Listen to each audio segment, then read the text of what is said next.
নকল কাণ্ড করতেছে। ওখানে তো একদম ব্যান্ড পার্টিতে খায়রুল লো বাজাচ্ছিল, তো আমি যে একদম নাচা শুরু করলাম। বড় ভাই এসে বললো দেখাতে চলে যাবে, কি করতেছিস? আরে আমি লজ্জা হয়ে চলে আসছি। তোর পাগল এই অবস্থা বাড়ি যায় নাকি? আচ্ছা গেলে কি হয়? কি হয় মানে মানুষ খারাপ বলবে না? আচ্ছা আচ্ছা, এই আমি কিন্তু নিজ হাতে একদম ইয়েকে কুসুমকে কিন্তু একদম হলুদ লাগিয়ে দেবো। যার বিয়ে হয় সে কখনো বউকে হলুদ লাগায়? হ্যাঁ তাহলে কে লাগাবে? তাহলে তাহলে ওর তো ভাবি নেই। আচ্ছা ভাবি, তুমি যে ওর কিন্তু হলুদ লাগিয়ে দিয়ে আসবে, ঠিক আছে? নিশ্চয়ই লাগাবো, আমি তো সব ঠিক করে রেখেছি।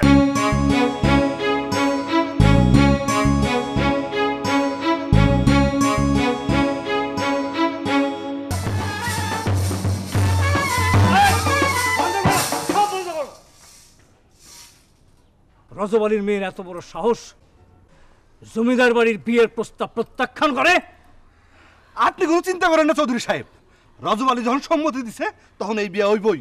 মিয়ার সম্মতি অসম্মতিতে কিচ্ছু যায় আসে না, প্রয়োজন হলে জোর করে বিয়ে হবে। না ভাইজান, আমি বলতে চাচ্ছিলাম কি জানেন, যে জোর করে বিয়ে করাটা ঠিক হবে না। কেন হবে না? আমাদের মান সম্মানের একটা দাম আছে না? বড় ভাই, আমি বলছিলাম কি যে মানে ওই ওই জোর করে সব কিছু পাওয়া গেলেও ভালোবাসা পাওয়া যায় না, তাই না ভাই? মানে বলছিলাম কি যে ভালোবাসাই যদি না পাই তাহলে বিয়ে করে লাভ কি? আপনারা যদি কিছু মনে না করেন, আমি একটু কুসুমের সঙ্গে কথা বলে আসি। হ্যাঁ,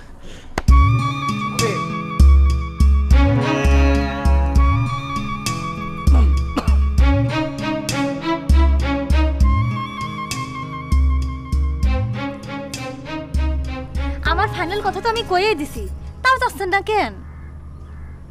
তোমার সঙ্গে আমি দুটো কথা বলতে চাই। কোন কি কথা?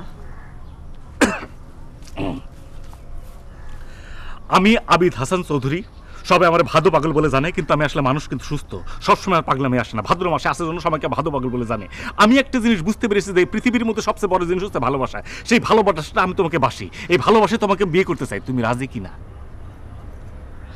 না, রাজি না।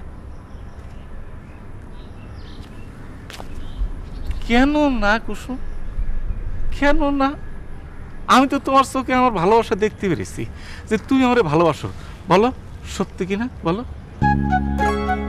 না, সত্যি না।